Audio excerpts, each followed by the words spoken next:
روز اخیر رمضان است. امشب نماز تراویح نیست.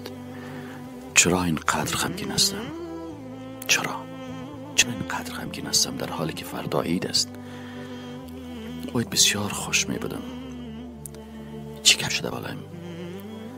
از رمضان تا رمضان دیگر عین قصه. باید نماز زیاد می خواندم، قرآن زیاد تلاوت می کردم که زندگی ما تغییر می کرد. باید زندگی خودم تغییر می دادم.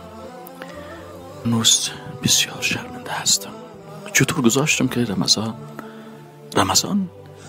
رمضانی قسم از دست من بره؟ چطور گذاشتم؟ تا هنوزم باور نمی کنم که چطور فرصت رمضان از دست دادم. این فرصت از دست دادم بدون اینکه تغییری در زندگی بیاید.